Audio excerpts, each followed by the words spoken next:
How you guys doing? Welcome to the Pitchfork podcast for October 16th, 2021. If you guys like the stream, hit like button, hit share button. Make sure you let other people know that I run this podcast for you guys. And I do it every day for you guys. Always and forever. Come on. It's my doggo. She's right here. She's underneath the table. Alright guys, so we're going to get into the show today. We got a full show for you today. Let's go ahead and get into the nitty gritty. Let's go ahead and get into it. And first story of the day is gonna be a doozy. I love stories like this. Stories like this, I fall in love with stories like this. I really do. Let's get into it. Cause before we do that though,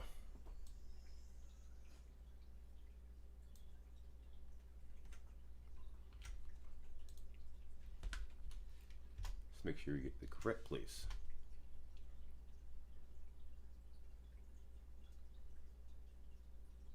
Washington State. Yeah, this is big news in Washington State right about now. So, let's get into it. This story comes from Washington State. So, this comes from Tri-City Herald. DOC corrections officer arrested for planning his own shooting, Shelton police say. So, this comes from Washington State. And this is major news here in Washington State. And this story is hilarious. The Shelton Police Department last week reported a State Department of Corrections officer had been shot outside of an office in downtown Shelton. At the time, no suspects were identified, but neighbors reported seeing someone run away from the scene. On Thursday, Shelton Police and Mason County Sheriff's Office made arrests in connection to the downtown shooting. Now, who was the arrest involving? Now, you might think, oh man, what kind of a criminal would shoot an innocent corrections officer? You know, what kind of criminal would do that? Let's use our fine detective skills to find out, to figure out this major coinkydink. Well, it turns out it was the corrections officer himself and his sister. The community corrections officer who was shot and his sister were arrested on suspicion of conspiracy to commit assault in the first degree, conspiracy to commit a drive-by shooting, and other related charges, according to a news release. So apparently, his sister and himself concocted a scheme to shoot this man for several reasons. It just gets more and more precious as the story progresses. The officer who was allegedly shot by his sister was hit in the torso while stepping out of his vehicle last week. He was taken to the Mason General Hospital in Shelton with non-life-threatening injuries. He provided his sister with the firearm, according to Lieutenant Chris Kostad.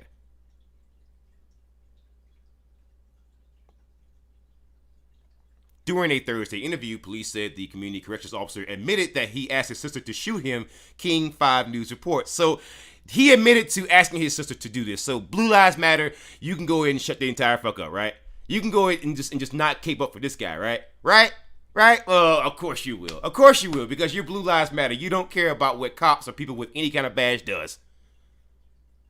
In a subsequent interview, the sister confirmed her brother's request and said he gave her a gun the day before the shooting, according to King 5.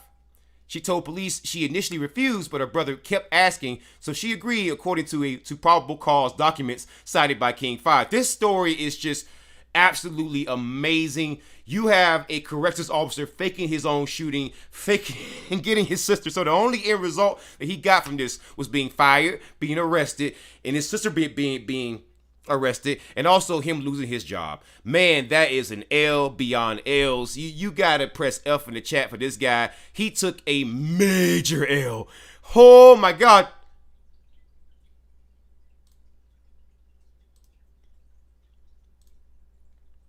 So, this next story is quite amazing.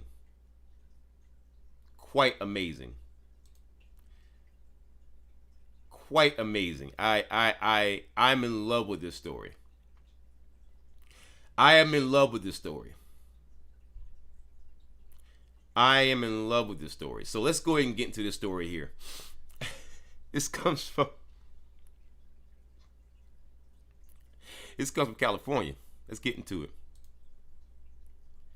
This story comes from California, and it is a wild story. Richmond chief on leave after family member accuses her of violence, death threats, an investigation that ensnared 3 Bay Area police departments. Bisa French and her husband, an Oakland police sergeant, have claimed the family member is being manipulated by her pimp. So apparently, an 18-year-old daughter is accusing Bisa French and her husband, who's a sergeant at the Oakland Police Department, of threatening and shooting of threatening her with physical violence and then threatening to shoot this woman because they think that her boyfriend is a pimp.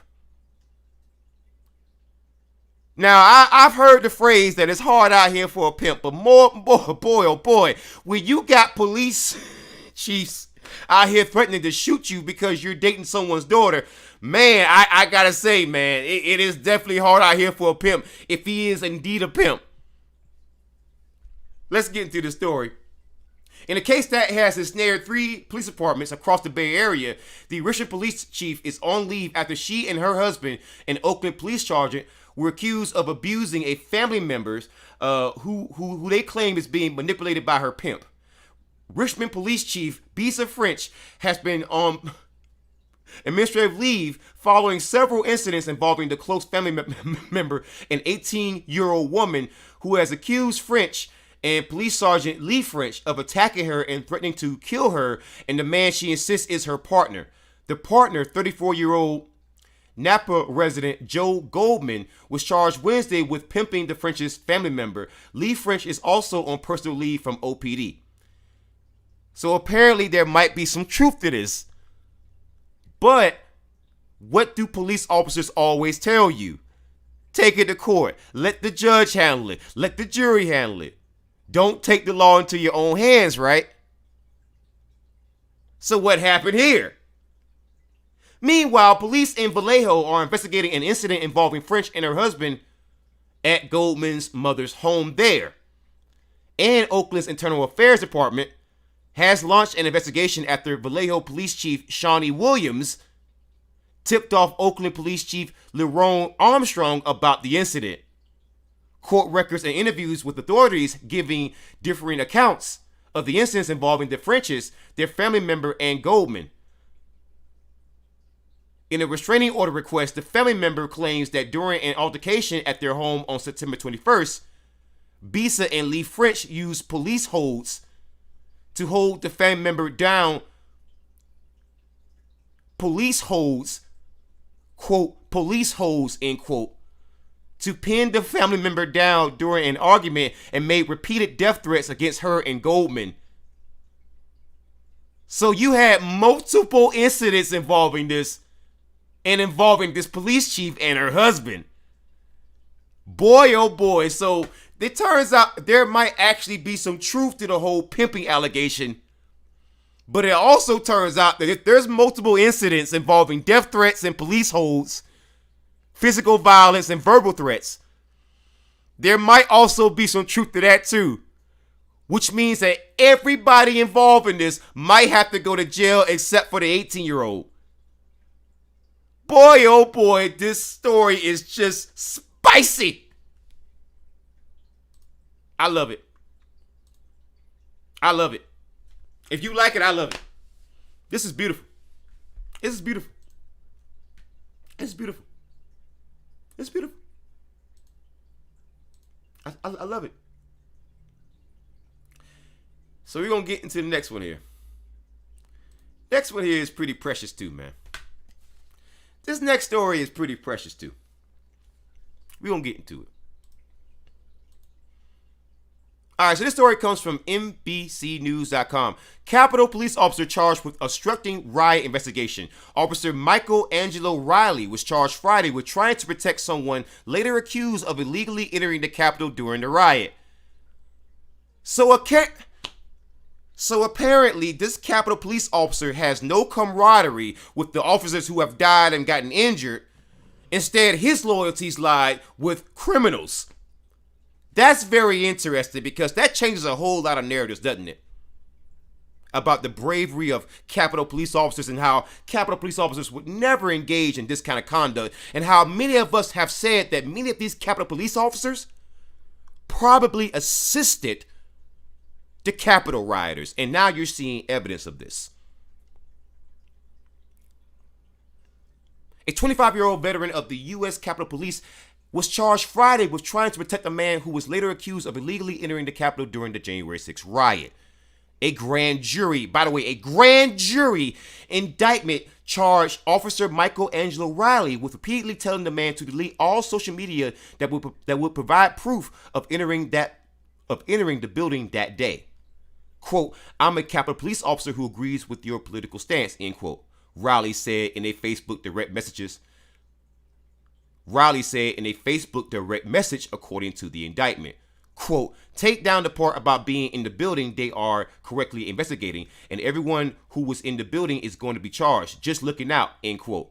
So he's looking out for a Capitol rioter. He's looking out for someone who would later be charged with an actual crime in federal court with a grand jury indictment.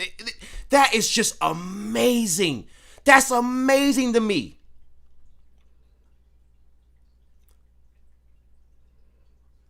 Capitol Police Chief Tom Manger said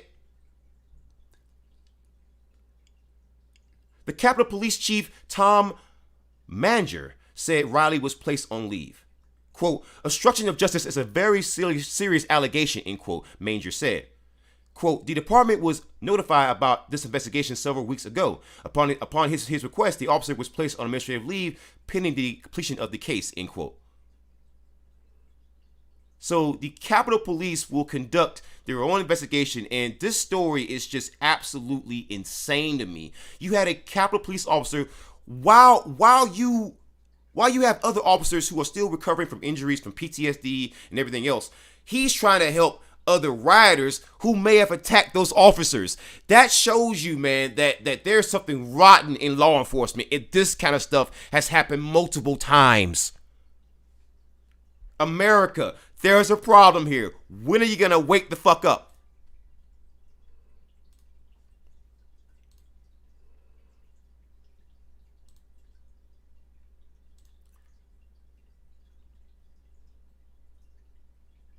So this story here,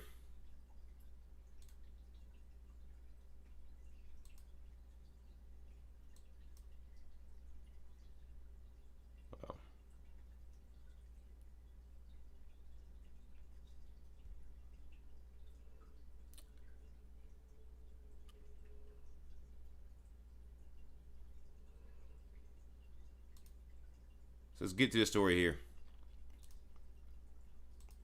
This story comes from the Washington Post. Justice Department is investigating a police sergeant who stomped a handcuffed man's face. Wow. That's a hell of a headline, isn't it? That's a hell of a headline. And we're going to get into the actual footage here. And I have to warn you, it is quite graphic.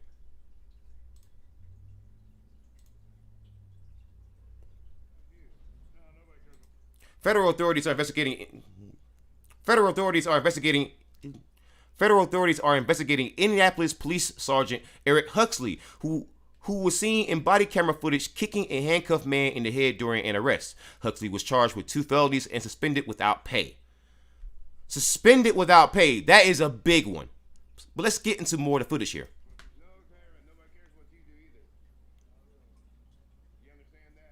Yeah, I'm not the one out here complaining. That's Jermaine Vaughn, the man who got stomped in the face. I know, nobody cares what you do anymore. You understand that? Lean back. Nobody cares what you do anymore. He's Lean talking back. smack. How the f am I gonna lean back with you hold my belt? Wow. We're not gonna do this, right? He's handcuffed. We're not gonna do this, right? Wow. You're Wow. Done. You're done. You're done. Wow. Watch this. We're not Watch gonna this. do this, right? Wow. Stop. You're done. You're done. You're done. Jeez. Are we done now? Roll over. You're done. I can't. Roll Jesus. over. I can't. You're done. There you go. Oh my You're gosh. done. I mean, look at this, dude. That's You do ridiculous. Lean back. How the f am I gonna lean back with Lick. Watch this, man. Watch how he stumps on this man's face. We're not He's on gonna the ground do now. this, right? Oh, Stop. jeez. You're done. You're done. Oh, my You're God. done. He stomped Are we on the done now? man's face. He's already on the ground. He's on the ground. Why do you need to fucking do that, man? Eric Huxley, man. He's, oh, yeah. Spinning without pay. You see this man's face? His teeth were like kicked in, bro.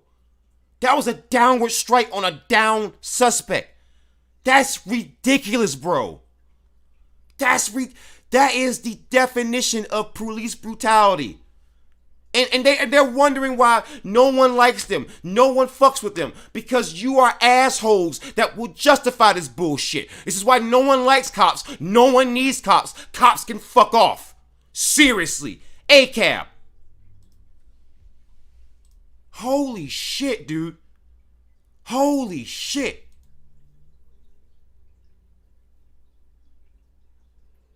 Holy shit.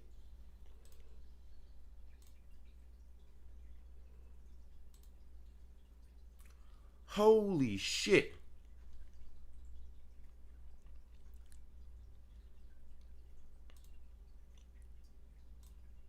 We're going to get into this story here, man. I want people to see this story here. This story comes from the Hill, and it's about this story comes from the Hill, and it's about a Louisiana's trooper who spoke out about police brutality, and he was fired.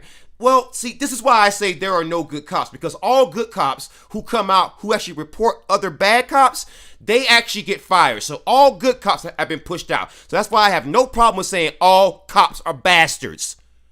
Because you see, once again, what happens to good cops, don't you?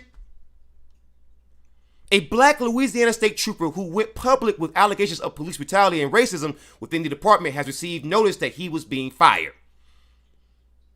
Carl Cavalier got a letter this week from State Police Superintendent Lamar Davis saying he violated department policy by speaking out about the death of Ronald Green, according to WWL-TV, a local CBS affiliate.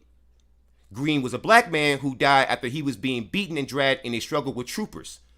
Police had initially reported that Green died in a car crash, but body camera footage that was leaked to the media showed otherwise. So again, Cavalier, this black officer, an actual good officer who's gone now, came forward with this, trying to clear the air, trying to be honest about the death of a black man who was being beaten by police.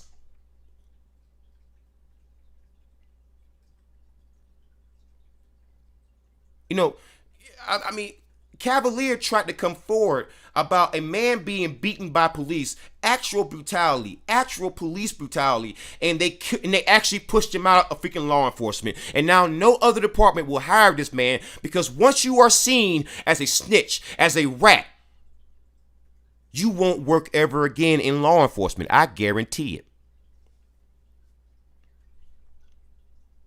Cavalier gave interviews to local television stations in Louisiana indicating that he was disappointed it required leaked body camera footage to get the department to discipline the officers involved in Green's death, WWL-TV reported. Quote, "There are killers," end quote. Cavalier said in an interview with the station, quote, "And there are people who are okay with the killers being on the job. And that's the people who are a part of the cover-up," end quote. He even said that he considered it a murder. A good officer considered it a murder. A whistleblower came forward saying that he considered it a murder. Cavalier was also facing pushback from the department after publishing a book about being a black officer in an environment that could be racially hostile. So he tried to use this book, write a book, use a pseudonym, but it was found out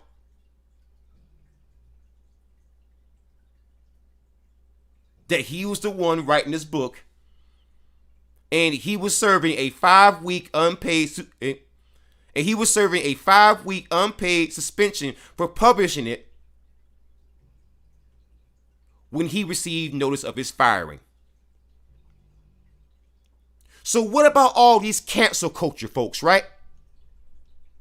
Ain't that cancel culture when someone gets canceled for writing a damn book? Where's all the right-wing conservatives talking about cancel culture? Where are you? Show the fuck up. Speak up. Say something. because your silence is fucking deafening.